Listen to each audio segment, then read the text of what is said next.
The ballroom lights shimmered as Harper stepped through the doors, her hand resting gently on Evan's arm. She expected to see flowers, chairs lined neatly, and her own name glowing in gold letters. Instead, her heart stopped. Above the stage, huge banners stretched across the wall, shouting words she could hardly process. "Happy 10th anniversary, Lydia and Mark." For a moment she thought maybe it was some strange coincidence, but then she saw her sister Lydia in a glittering gown, standing with her husband Mark at the center of attention, smiling and waving as applause filled the air. Her chest tightened, and she could barely breathe. This was supposed to be her wedding. She had spent months imagining this moment, walking in as a bride, with her family celebrating her union with Evan. Instead, every face in the room was turned toward Lydia. Guests clapped, cameras flashed, and toasts rang out as if Harper were invisible. Her throat ached, and her eyes burned with tears she refused to let fall. Evan squeezed her hand, confused and tense, but Harper's mind was spinning too fast to speak. She caught sight of her parents at the edge of the room, grinning proudly as though this entire scene was perfectly normal. When her mother spotted her, she waved casually, then leaned toward another guest, whispering something that made them laugh. Harper's stomach dropped. This wasn't an accident. This was planned. As she stood frozen, a server handed her a champagne flute with a card clipped to the glass. Her name was written in bold letters. At first, she thought it was a place card for seating, but then she noticed fine print underneath, a list of expenses. The florist, the caterer, the band. Each bill had her name attached. Her pulse quickened as realization hit. They had used her to pay for this entire event. She stumbled back, scanning the room in disbelief. The grand cake at the center of the hall had 2 tiers for Lydia and Mark, their initials carved in sugar. The extravagant decor, the orchestra in the corner, the endless trays of hors d'oeuvres.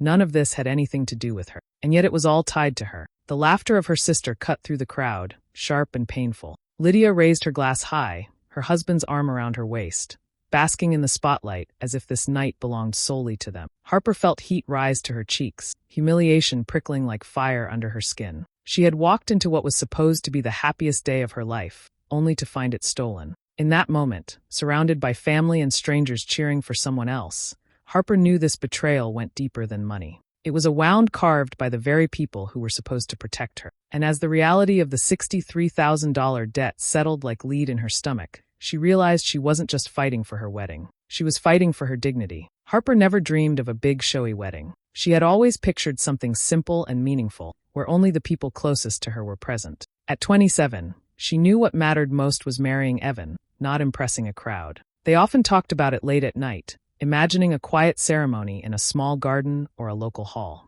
Evan would wear a classic suit, she would walk in with a dress that felt comfortable, and they would promise each other a life together. That was enough for them. But when Harper shared this vision with her parents, they frowned. Her father insisted that such a small wedding would be a disappointment to the family, while her mother went further, saying, "A daughter only gets married once. It has to be done right." They spoke as though Harper was careless for not wanting something larger. She tried to explain that she wasn't against celebration, but she didn't want extravagant. Still, their voices carried the kind of certainty that made her hesitate. They told her they would take care of everything. They promised she wouldn't have to stress about planning or logistics. "Just focus on being happy," her mother said, smoothing Harper's hair as though it were the most natural thing in the world. "We'll make sure your day is beautiful." Harper felt conflicted, but she wanted to believe them. A part of her even thought it was a gesture of love, her parents wanting to give her something grander than she would ever ask for herself. Evan was cautious. He reminded Harper that her parents sometimes pushed their own desires above hers, but she brushed it off. She didn't want to start her marriage with arguments about family. Besides, what harm could there be? If they wanted to make things easier, maybe it was worth letting go of control. She told herself she was lucky to have people so eager to help. As weeks passed, Harper noticed her parents' enthusiasm grew stronger. They started dropping comments about caterers, venues, and decorations, but always in vague terms. When she asked for details, they told her not to worry. "It's all being handled," her father would say, smiling as though it was a surprise gift waiting to be unwrapped. Harper accepted it, thinking it would be selfish to push back when they were investing so much time and effort. In quiet moments, though, Harper felt uneasy. She wondered if she was giving away too much. She had imagined being involved in choosing flowers, in deciding on music, in tasting cakes with Evan. Those little things mattered to her, but they were slipping away. Every time she thought of asking, her parents reminded her that she should relax and trust them. They made it sound like she was ungrateful if she questioned their plan. Evan remained supportive but uneasy. He reassured her that whatever the wedding looked like, As long as they were together, it would be right. His calm steadied her, and she convinced herself that letting her parents take over was an act of love both ways. She was respecting them, and they were honoring her. Harper didn't know it yet, but that choice would cost her far more than she ever imagined. 2 weeks before the wedding, Harper's phone started ringing with calls she did not expect. At first, she thought it was a normal check-in from the venue, but the questions grew stranger each day. A florist wanted to confirm her order for thousands of dollars worth of exotic flowers. A baker asked for approval on a 10-tier cake design with sugar sculpture. A band coordinator called to finalize the schedule for a full evening of live performance. Each time, Harper froze with confusion. She and Evan had never planned any of this. Their vision had been simple, modest, and affordable. None of these extravagant items matched what they wanted or what they had ever discussed. When she asked about prices, the vendors all politely told her the contracts had already been signed under her name. Her chest tightened at the thought she hadn't signed anything. That night, Harper sat at the kitchen table with Evan, flipping through notes she had written down from the calls. Evan's brow furrowed as he scanned the details. "This isn't what we agreed on," he said firmly. Harper nodded, her stomach turning. "I don't understand. Why would they list me as the one approving this?" The next day, Harper drove to her parents' house, carrying the stack of vendor notes in her bag. She laid them out in front of her mother and father, her voice steady but worried. "These people keep calling me. They're confirming things I never ordered. Can you explain what's going on?" Her mother waved a hand, dismissing the concern like it was nothing more than nerves. "Harper, stop worrying. Everything is under control. We told you we'd handle the details." "But Mom," Harper pressed, "they're saying I signed contracts. They're saying my name is on these bills. I didn't put my name anywhere." Her father leaned back in his chair, his expression calm and unbothered. "It's just paperwork. Sometimes vendors get confused. That's why you need to trust us. Do you really want to be stressing about cakes and flowers right before your wedding?" Harper wanted to argue, but their tone left no room for discussion. They made her feel like she was being dramatic, like asking for answers meant she didn't believe in them. She swallowed her frustration and tried to convince herself that maybe it truly was just confusion. Still, a knot formed in her stomach that she couldn't untangle. Each time the phone rang, her pulse quickened. More calls came: lighting companies, chair rentals, even a luxury car service asking about special transportation for guests. Every vendor acted as if Harper had approved it all. Late at night, lying beside Evan, Harper whispered her fears. "I don't feel in control anymore. It's like my name is being used for things I don't even recognize." Evan wrapped his arm around her and told her they would figure it out together, but Harper could hear the tension in his voice. Though she tried to calm her thoughts, the first cracks of betrayal had already begun to show. She had trusted her parents with the most important day of her life, and yet, piece by piece, it felt like that trust was slipping through her fingers. The morning of the wedding, Harper woke with her heart racing. She tried to steady her nerves, telling herself everything would be fine. Evan held her hand and reminded her this was their day. She wanted to believe that, even with the strange phone calls and her parents' dismissive answers. Dressed in her gown, she took a deep breath and prepared to step into what she thought would be a moment she had dreamed of since childhood. When the doors opened to the hall, her breath caught in her throat. Instead of a room filled with decorations meant for her and Evan, she was met with giant banners strung across the ballroom wall. The words shone in bold letters: "Happy 10th anniversary, Lydia and Mark." The crowd erupted in applause, clapping and cheering for her sister and brother-in-law. Harper's smile faltered as confusion swept through her. Her eyes darted across the room. Lydia stood in the center, wearing a sparkling dress that looked more suited for a bride than an anniversary guest. Mark had his arm wrapped proudly around her waist, both of them raising their glasses as cameras flashed. The atmosphere was loud and festive, but none of it was for Harper. Evan stiffened at her side, his jaw tightening as he looked at the scene. Harper's stomach turned, and her hands grew cold. She searched for some sign that this was just a mistake, that somewhere her wedding was still waiting. But every detail told her otherwise. The cake with Lydia and Mark's initials, the speeches praising their 10 years of marriage, the spotlight following them wherever they moved. Guests circled around Lydia and Mark, laughing and congratulating them, while Harper and Evan stood in silence at the edge of the room. People barely noticed them. A few relatives waved politely before turning their attention back to the couple being celebrated. Harper felt invisible on the day that was meant to honor her. Her parents stood near the front, smiling proudly as though this entire arrangement made perfect sense. When Harper met her mother's eyes, there was no apology, only satisfaction. Her father clapped loudly during a toast to Lydia, his face glowing with pride. Harper's chest tightened as tears threatened to fall. This wasn't an accident.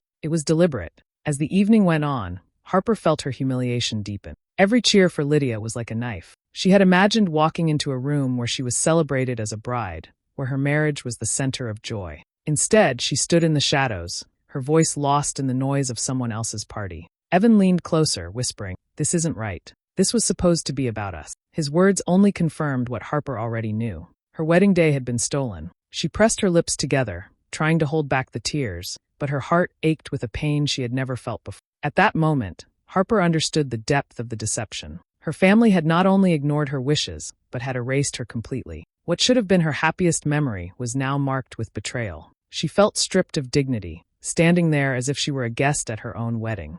A few days after the disastrous event, Harper sat at the small kitchen table in her apartment, trying to push away the memory of that night. She was still drained, her chest heavy from the humiliation, when a knock came at the door. Evan opened it, and a delivery man handed over a thick envelope. Harper took it, her name printed clearly on the front. At first, she thought it might be leftover paperwork from the venue, maybe something minor. But when she tore it open, her heart dropped. Inside was a stack of invoices, each one heavier than the last. The florist, the band, the baker, the lighting crew, the venue itself. Every company listed her as the responsible party. The total amount glared back at her in bold numbers.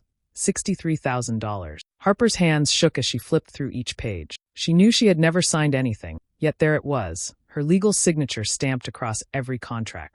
Evan leaned over her shoulder, his expression darkening. This isn't possible, he muttered, snatching a bill to read it again. Harper, they've put everything in your name. Her throat felt dry, and her vision blurred with panic. She hadn't even begun her married life, and already she was drowning in a debt she never agreed to. The thought of her savings, carefully built from years of work, being wiped away in one blow made her stomach twist. Worse than the money was the betrayal written on every page. That evening, Harper drove to her parents' house with the stack in her hand. She laid the papers down on the dining table, her voice trembling. "Why are these bills in my name? Why are there signatures that aren't mine?" Her mother didn't even look ashamed. She brushed her hand across the papers and sighed as though Harper was overreacting. "It had to be done.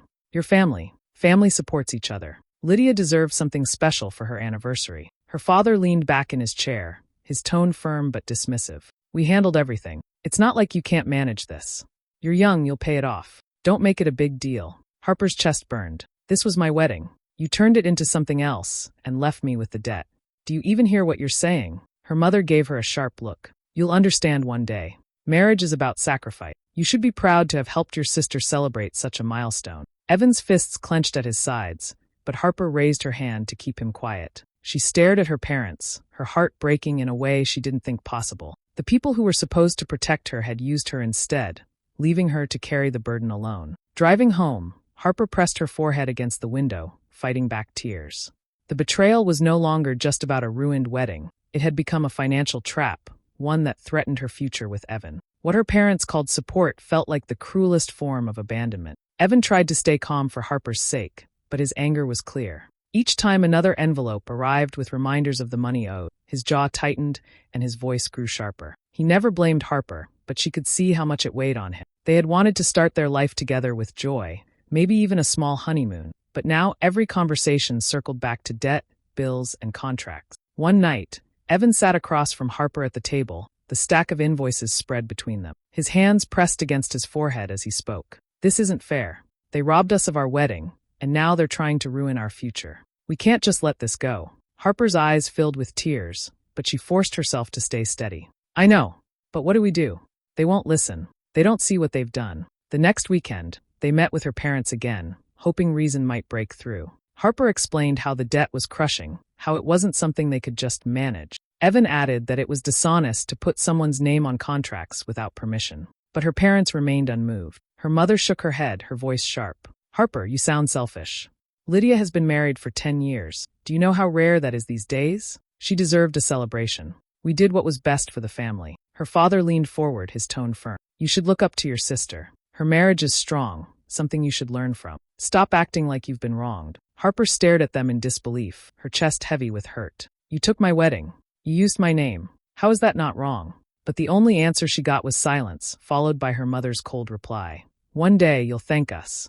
Driving home, Harper felt numb. Evan's hand gripped hers tightly, but his anger hadn't softened. "They don't care about you, Harper. They care about Lydia. That's all this has ever been." Harper leaned her head back against the seat, the truth sinking deeper. It wasn't just about the money anymore. It wasn't only the ruined wedding. It was the realization that her parents didn't value her the same way they valued her sister. They didn't respect her choices, her happiness, or even her dignity. They saw her as someone to use, not someone to cherish. At home, Harper sat quietly on the couch while Evan paced the room. "We'll get through this," he said finally, his voice firm. "I won't let this destroy us."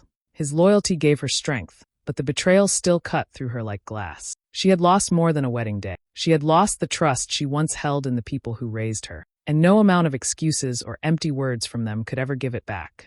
Harper's first instinct was to scream, to demand her parents fix what they had done, but she knew it would change nothing. They had made it clear they did not see the problem, and every conversation only left her feeling smaller. So instead of wasting more words, she chose silence. She let them believe she was defeated, that she would quietly carry the burden they had placed on her. At night, when Evan fell asleep, Harper sat at the kitchen table with a notebook in front of her. She wrote down every detail she could remember from the vendors' calls, the dates, the names of the people she spoke to, and the numbers they gave her. Slowly, she built a picture of what had happened. The more she wrote, the more determined she became. The next step was to seek help. She reached out to a lawyer recommended by a colleague at work. Sitting in the office, she slid the stack of bills and notes across the desk. Her voice trembled at first, but soon she spoke with clarity. She explained how her name had been used, how her supposed signatures appeared on contracts she never signed. The lawyer listened carefully, flipping through each page with sharp eyes. When he looked up, his words gave her the first sense of relief she had felt in. "If what you're telling me is true, this is forgery. These contracts won't stand in court once we prove you never authorized them." Harper felt her chest loosen for the first time. There was a way to fight back. Not with shouting, not with begging, but with proof. She agreed to move forward. Over the next several days, Harper gathered evidence. She called each vendor directly, requesting copies of contracts. Some hesitated, but most sent them over, believing she needed them for her record. When she laid them out across her living room floor, she saw her name scrawled in places she had never touched a pen. The handwriting was shaky, uneven, and clearly not hers. To her, it was like seeing the betrayal written in black ink. The lawyer helped her organize the documents, building a file that showed exactly who had been present during the signing. Several vendors admitted they had met with Lydia or her parents, not Harper. Piece by piece, the truth took shape, undeniable and clear. Harper kept all of this to herself. She didn't even tell Evan, not because she didn't trust him, but because she wanted to carry the plan without interference. She needed to know that when the moment came, her parents would face the full weight of their actions. She moved through her days as though nothing had changed. When her parents called, she answered with calm, polite words. When Evan worried, she reassured him gently, though her mind was already 2 steps ahead. Behind the quiet, Harper was steady, building the foundation for justice. For the first time since everything began, she felt in control again. Weeks passed before the first letter arrived at her parents' house. Harper knew the timing because her mother called in a panic the same evening. The calm, dismissive tone that had once silenced her was gone. Now her mother's voice shook as she demanded to know why legal papers had been delivered. Harper listened quietly, her heart steady, and simply said, "You'll need to speak to my lawyer." Then she hung up. Her lawyer had moved quickly. With the contracts in hand and statements from vendors, the truth was undeniable. Every signature had been forged. Every agreement tied back not to Harper, but to the meetings her parents and Lydia attended. Some vendors even admitted they never saw Harper once during the entire process. What had once been dismissed as family support now carried the heavy label of fraud. Not long after, another notice followed, this time outlining charges of identity misuse.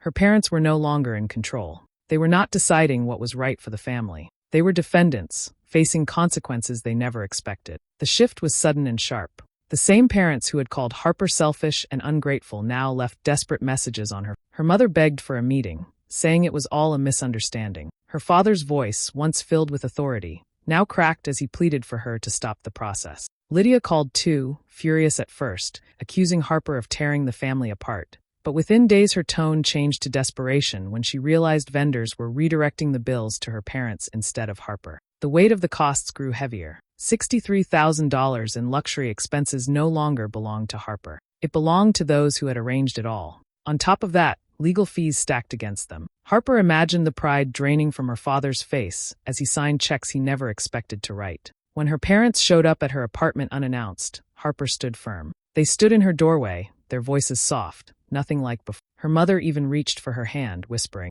"We only wanted the family to be happy. Can't you forgive us?" Harper pulled her hand back. Her voice was steady, controlled. "You didn't want me happy. You wanted Lydia celebrated. And you used me to pay for it." Her father opened his mouth to argue, but she stopped him with one sentence.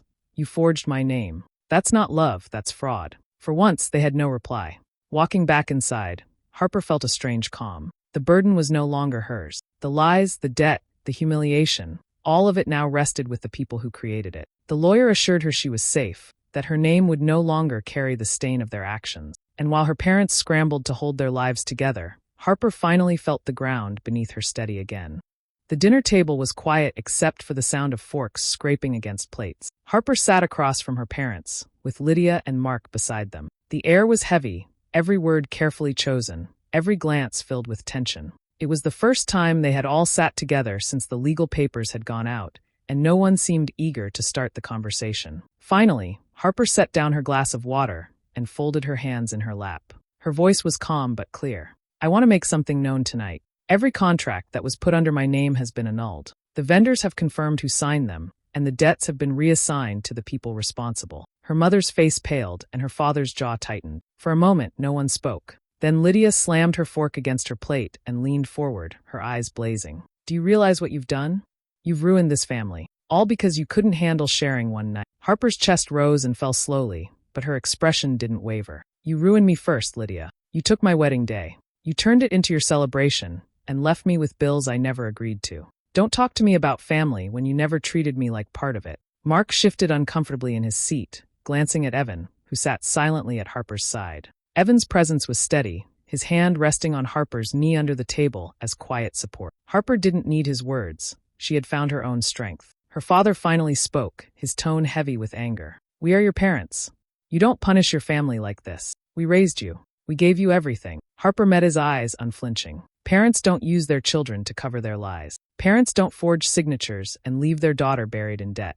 "You didn't give me everything. You took everything I deserved and handed it to Lydia. And now you'll pay for it." Her mother tried to interrupt, her voice trembling. "Harper, please, this has gone far enough." But Harper stood, her chair scraping against the floor. She looked around the table, her gaze steady on each of them. "No, it hasn't. This is the first time in my life I've stopped letting you decide what's right for me. I won't carry your mistakes anymore." The room was silent. Lydia's face burned red, her lips pressed tightly together. Her parents sat stunned, as though they didn't recognize the daughter in front of them. But Harper felt lighter than she had in months. She reached for Evan's hand, and together they walked out of the dining room, leaving the table full of silence and unfinished food. For the first time, Harper wasn't the one carrying the weight. Her parents and Lydia would now face the consequences they had tried to put on her shoulders. The months that followed were not easy, but they were steady. Harper focused on her work, her home, and most of all, her relationship with Evan. The noise from her parents and Lydia faded into the background as she stopped answering their calls and ignored their pleas. For the first time, she was living without their voices pushing into every decision. It felt like breathing clean air after years of suffocation. When the time came to finally marry Evan, they kept it simple, just as they had wanted from the beginning. A close friend offered their backyard, a quiet space filled with trees and flowers. Chairs were set in neat rows, and a small table held their rings and vows. The people who came were those who truly cared, friends who had stood beside them, a few relatives who had supported Harper all along, and neighbors who had become family. There was no grand cake, no banners shouting anyone else's name, no vendors charging outrageous sums. Instead, there was soft music, gentle laughter, and a peace Harper had longed for. As she walked down the aisle, Evan's eyes lit up in a way that made her forget every painful memory. She saw only him, waiting with a smile that promised safety and love. The ceremony was short but filled with meaning. Their vows spoke not of extravagance but of partnership, loyalty, and trust. When they exchanged rings, Harper felt tears slip down her cheeks, not from sadness but from relief. This was her moment, untouched by anyone else's shadow. Afterward, they shared a meal under strings of lights. Friends toasted their happiness, and children ran barefoot through the grass. Harper laughed freely, her heart light. For the first time, she wasn't looking over her shoulder, waiting for someone to take her joy. It belonged to her now. Later that evening, Harper sat with Evan at the edge of the yard, watching the glow of candles flicker as the night grew quiet. She leaned her head on his shoulder and whispered, "This is what I wanted all along." Evan kissed her forehead and squeezed her hand. "And this is what you deserved." In that silence, Harper realized something important. The best revenge had never been about shouting at her parents or proving Lydia wrong. It wasn't about forcing them to admit what they had done. The real victory was here, building a life they couldn't touch, finding happiness they couldn't ruin. Her parents and Lydia were left to carry the weight of their choices, trapped by the consequences they had created. But Harper no longer carried any of it. She had let go of the anger, the humiliation, the bitterness. What remained was peace, a kind of peace she had never known before. As the night ended and the last guests left, Harper stood in the quiet yard, the air cool around her. She took Evan's hand, smiled, and knew with certainty that she was finally free.